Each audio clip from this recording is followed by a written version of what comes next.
Hi అండి, ఎలా ఉన్నారు? బాగున్నారా?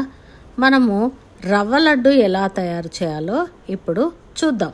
రవ్వ లడ్డు అనగానే ప్రసాదాలలో ఉపయోగించుకుంటాము, చాలామంది ఇష్టపడతారు. ఇలా కొంచెం చుంచుకొని నోట్లో వేసుకోగానే ఇట్టే కరిగిపోయే రవ్వ లడ్డు, టేస్టీగా ఉండే రవ్వ లడ్డు, వీటి కొలతలతో సహా మీకు చూపిస్తాను. 3 గ్లాసులు సూజీ రవ్వ ఉంటుంది కదండి, 3 గ్లాసులు అంటే 3 కప్పులు, చిన్న కప్పుతోనే 3 కప్పులు రవ్వను తీసుకోవాలి.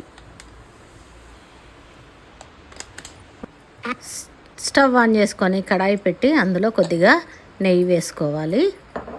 అందులో 3 కప్పుల సూజీ రవ్వ ఏదైతే ఉందో అందులో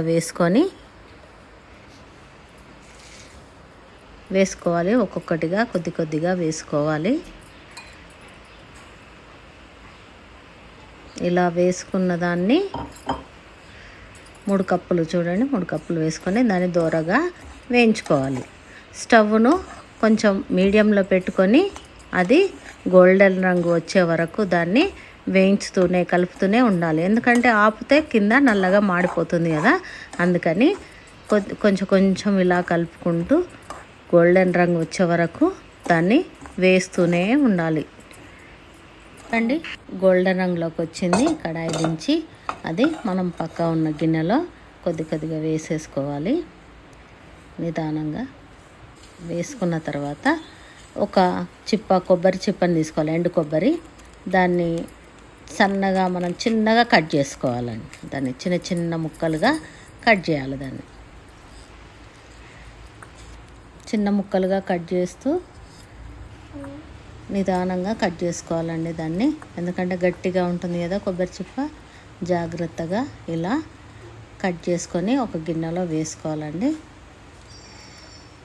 చూడండి, ఒకే సైజులో వచ్చేటట్టుగా కట్ చేసుకొని దాన్ని మళ్ళీ చిన్న ముక్కలుగా, అంటే మనం నిలువురు కట్ చేసినాం కానీ దాన్ని మళ్ళీ అడ్డుగా చిన్న ముక్కలుగా కట్ చేశాను. దాన్ని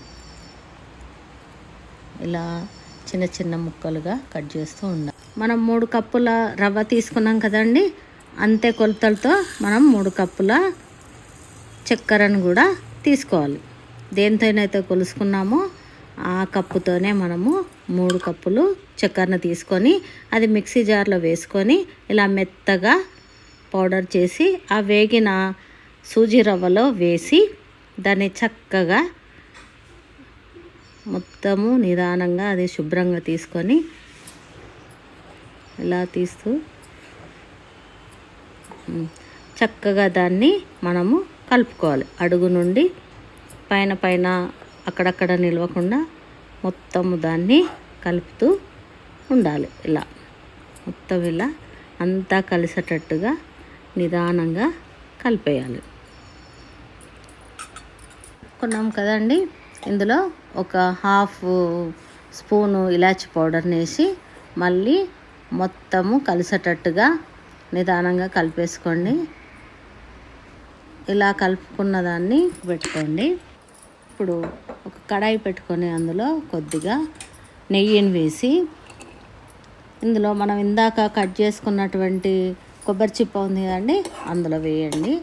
వేసి ఇది కూడా గోల్డెన్ బ్రౌన్ కలర్ వచ్చేటట్టుగా నిదానంగా వేయించుకోండి. ఏదైనా కూడా మీడియం వేసుకోండి, ఎందుకంటే అవి మాడిపోయినాయి అంటే మనకు చేదుగా వస్తుంటాయి కదా, అందుకని దాన్ని మీడియంలో బ్రౌన్ కలర్ వచ్చేటట్టు వేయించుకొని ఇందులోనే కాజు వేసి కాజును కూడా నిదానంగా వేయించుకోండి.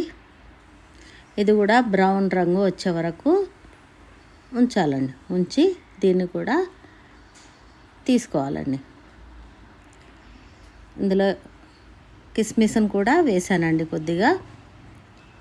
ఆ కిస్మిస్ ఎందుకు వేసానండి అంటే తొందరగా వేగిపోతాయి కదా, అది ఊరికనే మాడిపోతుంది కాబట్టి మనం లాస్ట్కి వేసాను.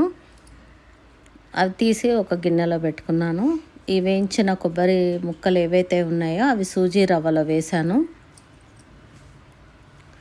తర్వాత పాలు కొంచెం గోరువెచ్చగా చేసుకున్న పాలని ఈ రవ్వలో వేసుకొని దాన్ని చక్కగా కలుపుకొని అడుగు వరకు కలిపి నిదానంగా అడుగు వరకు ఇలా కలుపుకున్నాను. ఇప్పుడు మనము ఇలా గట్టిగా తీసుకొని మనము ఎంతో రుచిగా ఉన్నటువంటి లడ్డును ఇలా కట్టేసుకున్నానండి. ఆ లడ్డు పైన కాజును పెట్టి ఒత్తాలండి. చూడండి, ఎంతో రుచిగా ఉన్నటువంటి లడ్డు తయారీ చేసేసుకున్నామండి. మనం ఇట్టే నోట్లో వేసుకుంటే కరిగిపోయేటటువంటి లడ్డు అండి ఇది. చూడండి, ఎంతో కమ్మగా ఎంతో బాగుంటుందండి. ఈ రవ్వ లడ్డు 15 రోజుల వరకు నిల్వ ఉంటుంది. నేను చేసిన ఈ రవ్వ లడ్డు రెసిపీ మీకు నచ్చినట్లయితే లైక్ చేయండి, షేర్ చేయండి, సబ్స్క్రైబ్ చేయండి.